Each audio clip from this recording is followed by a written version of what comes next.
Hello students, आपकी जो exercise 3.3 का जो क्वेश्चन नंबर 3 था उसके अंदर एक क्वेश्चन के डाउट आया है। उस डाउट को सोल्व करते हैं। देखिए, आपकी जो एक्सरसाइज है थर्ड चैप्टर के अंदर जिसका नाम क्या है, क्वाड्रिलेटरल्स, और उसके अंदर जो थर्ड यानी 3.3 जो एक्सरसाइज है उसका क्वेश्चन नंबर 2 के अंदर जो डाउट है वो क्वेश्चन क्या गिवन है। देखिए, हमारे पास कुछ फिगर्स गिवन है और क्वेश्चन में क्या लिखा गया है ऊपर कि ये जो फिगर्स हैं ये सारे क्या हमारे पैरेललोग्राम है। सबसे पहले तो आपको पैरेललोग्राम की प्रॉपर्टी पता होनी चाहिए कि क्या होती है।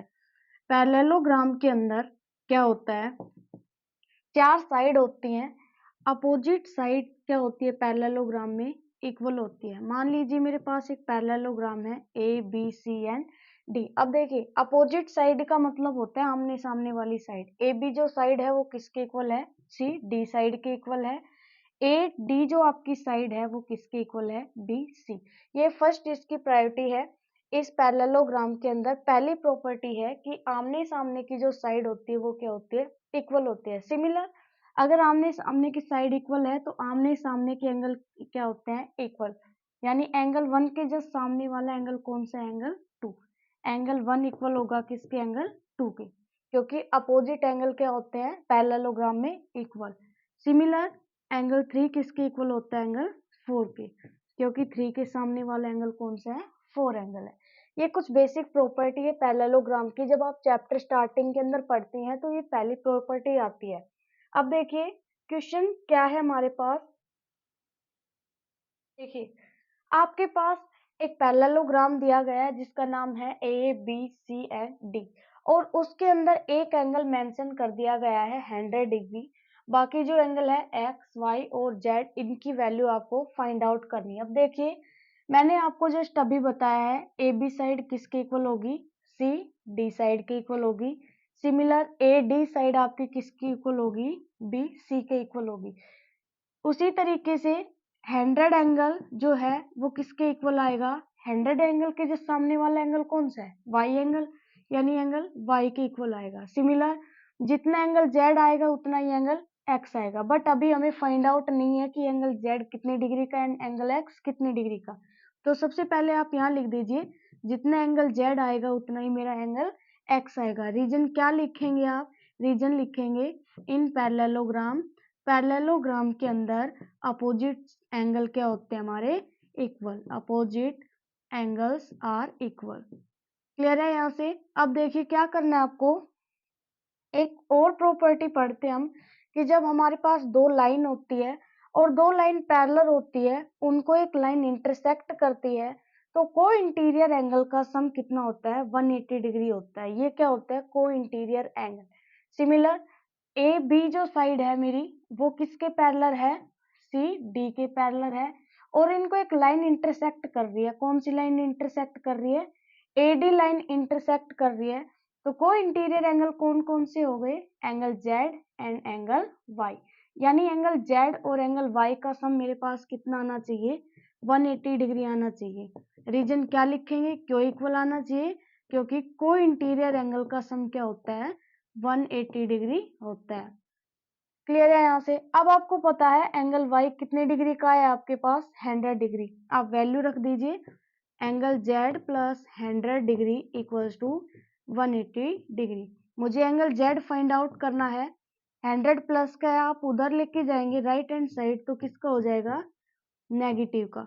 तो जब आप 180 में से 100 डिग्री सब्ट्रैक्ट करेंगे तो एंगल जेड की वैल्यू आपके पास आ गई 80 डिग्री। अब आपको पता है एंगल जेड अगर 80 डिग्री है तो एंगल एक्स भी कितना आएगा, 80 डिग्री। क्यों, क्योंकि एंगल जेड किसके इक्वल होता है, एंगल एक्स के, बाय द पैरेललोग्राम प्रॉपर्टी। ये इसका फर्स्ट पार्ट क्लियर होता है यहाँ के।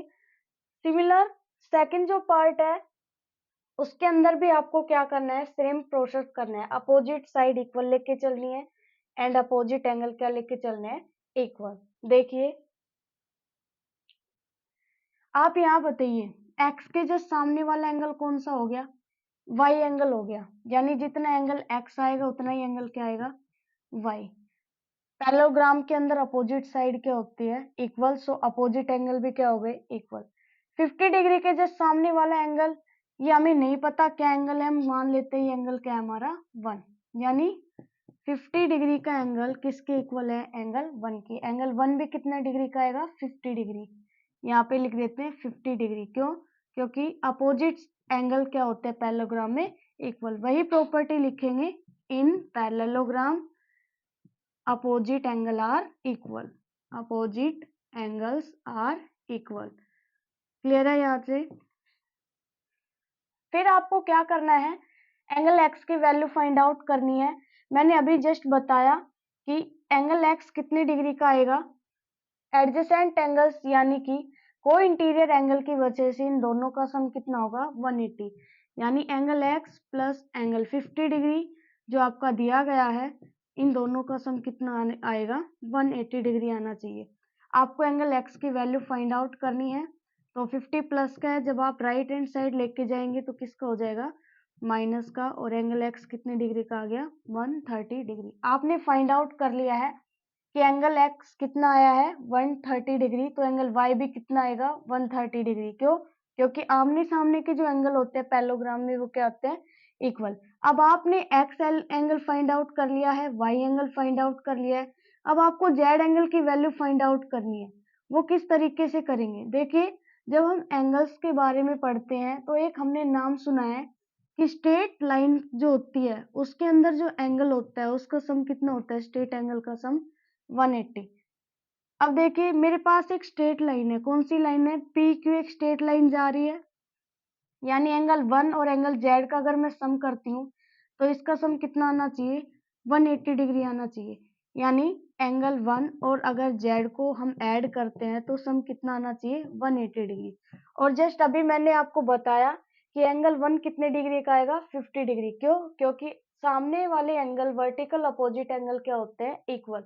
यहाँ से आप कह सकते हैं एंगल 1 आपका 50 डिग्री है, angle Z equals to 180 degree. आपको वैल्यू फाइंड आउट करनी है किसकी? एंगल जेड की। 50 प्लस का है, राइट हैंड साइड लेके जाएंगे, किसका हो जाएगा? माइनस का। और आप सब्ट्रैक्ट करेंगे तो कितना आ गया? 130 डिग्री। तो आपका आंसर क्या आ गया? 130 डिग्री। एक प्रॉपर्टी बताती हूँ मैं आपसे।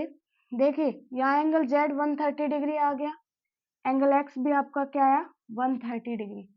तो एक प्रॉपर्टी होती है, जब दो लाइन पैरेलल होती है उनको एक लाइन बाइसेक्ट करती है तो ये जो जेड की शेप में बनता है इसके अंदर क्या होता है? Alternate angle. यानी एंगल 1 एंड एंगल 2 इक्वल आते हैं। क्यों इक्वल आते हैं? By alternate angle. इनको क्या कहते हैं? अल्टरनेट एंगल कहते हैं, जो जेड की शेप बनाते हैं उनको। इसमें लाइन पैरेलल है किसके? इस लाइन के पैरेलल। यानी पी क्यू लाइन पैरेलल है एस आर के, और इनको एक लाइन बाइसेक्ट कर रही है। कौन सी लाइन बाइसेक्ट कर रही है? R Q. तो देखिए, क्या जेड की शेप बन रही है? ये हमारी जेड की शेप बन रही है। तो यहाँ से भी हम कह सकते थे कि जितना एंगल वाई है उतना ही मेरा एंगल क्या होगा? जेड होगा। रीजन क्या लिखेंगे? By alternate angle. ये भी आपका सॉल्यूशन सही है, और जो आप इस तरीके से करते हैं ये भी आपका सॉल्यूशन सही है। ये आपके डाउट्स है, हर एक जो पार्ट है वो इसी तरीके से सोल्व होगा। अगर फिर भी क्वेरी लगती है तो आप कमेंट बॉक्स में लिख सकते हैं।